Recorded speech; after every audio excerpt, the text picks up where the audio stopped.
কোনো রকম বাটাবাটি বা ব্লেন্ড করার ঝামেলা ছাড়াই শুধুমাত্র হাতে মেখে এত মজার একটি ভর্তা করা যায়। এই ভর্তাটি না খেলে বুঝতেই পারবেন না। এই ভর্তাটি করা যেমন সহজ তেমনি খুবই মজা। বাড়ি বড় থেকে ছোট সকলেই এই ভর্তাটি পছন্দ করবে।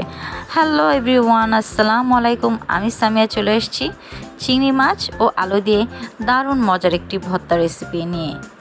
এই ভর্তাটি আপনাদের ভীষণ ভালো লাগবে। চলুন তাহলে শুরু করি। এখানে আমি একটি মাঝারি সাইজের আলু নিয়েছি, তাতে দিয়ে দিলাম লবণ ও হলুদ। তারপর আমি এটি মাখিয়ে নিলাম ভালো মতো। এখন একটি প্যানে আমি তেল দিয়ে দিয়েছি এবং স্লাইস করা আলুগুলো খুব সাবধানে দিয়ে দিচ্ছি। আলুগুলো আমার দেয়া হয়ে গেলে এখন আমি হাফ কাপ ছোট চিংড়ি মাছ দিয়ে দিলাম আর দিয়ে দিয়েছি সামান্য হলুদ ও লবণ। তারপর আমি চিংড়ি মাছগুলো খুব ভালোভাবে নেড়ে চেড়ে দিচ্ছি। চিংড়ি মাছগুলো একটা সাইড করে নিতে হবে যাতে আলুর সাথে না যায়। এখন আলুগুলো আমার একটা সাইড হয়ে গিয়েছে। এখন খুব সাবধানে আমি আলুগুলো উল্টিয়ে দিচ্ছি। আলুগুলো সিদ্ধ হতে কিন্তু আপনার খুব বেশি একটা টাইম লাগবে না, কারণ ওগুলো কিন্তু একদম পাতলা করে কাটা। দেখুন অলরেডি কিন্তু আমার আলু ও চিংড়ি মাছ প্রায় রেডি হয়ে গিয়েছে। এই সেটটাও কিন্তু আমার সিদ্ধ হয়ে গিয়েছে। এখন আলুগুলো আমি নামিয়ে নেব এক এক করে। আলুগুলো নামানো হলে চিংড়ি মাছটা একটু নেড়ে নামিয়ে নিলাম।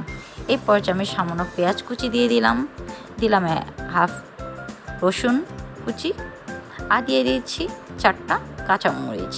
দিয়ে দিলাম মরিচ গুঁড়ো আর পরিমাণ মতো লবণটা আপনারা বুঝেই দিবেন আপনাদের মতো, আর ঝালটা যে যেমন খান। তারপর আমি সবগুলো উপকরণ খুব ভালো মতো স্প্যাচুলা দিয়ে নেড়ে চেড়ে দিচ্ছি। আমার পেঁয়াজটা যখন একটু কালার হয়ে আসবে আর মরিচটা যখন একটু নরম হয়ে আসবে, তখন আমি এগুলোকে সাইড করে দিয়ে 3টি শুকনো মরিচ দিয়ে দিলাম। শুকনো মরিচটি আমি 1 মিনিটের মতো ভেজে নেব। তারপর আমি উপকরণগুলো সবগুলো নামিয়ে নেব। এখন একটি বাটিতে 2টো মরিচ দিয়ে দিলাম আর দিলাম সামান্য একটু লবণ, কারণ সবগুলোতেই কিন্তু আমি আগে লবণ ইউজ করেছি। এখন মরিচটা খুব ভালোভাবে ডলে ডলে মিশিয়ে নিলাম। এখন দিচ্ছি সামান্য কাঁচা পেঁয়াজটা কিন্তু আপনারা চাইলে স্কিপ করতে পারেন, কিন্তু কাঁচা পেঁয়াজটা দিলে কিন্তু ভীষণ মজা হয়, তাই আমি কাঁচা পেঁয়াজ দিয়েছি। এখন ভাজা পেঁয়াজগুলো আর মরিচটাও দিয়ে দিলাম। তারপর আমি খুব ভালোভাবে চটকে মিশিয়ে নিচ্ছি। আমার মাখানোটা একটু ভালো হয়ে গেলেই আমি ভাজা আলুগুলো দিয়ে দিলাম। তারপর আমি এগুলো আবার খুব ভালোভাবে চটকে মিশিয়ে নিলাম। আলুটা আমার মাখা হয়ে গেলে কিন্তু আমি ভাজা চিংড়ি মাছটা দিয়ে দিয়েছি। পর্যায়ে চিংড়ি মাছটা কিন্তু খুব বেশি গুঁড়ো গুঁড়ো করা যাবে না, তাহলে কিন্তু ভালো লাগবে না। একটু বড় থাকলেই ভালো লাগবে। তাহলে আমি সবগুলো উপকরণ এই পর্যায়ে আবার মিশিয়ে নিলাম। চটকে সবগুলো উপকরণ আমি একসাথে মাখিয়ে নিচ্ছি। ভর্তাটা কিন্তু আপনার খুব ভালোভাবে এভাবে হাত দিয়ে ভালো করে মাখিয়ে নিতে হবে।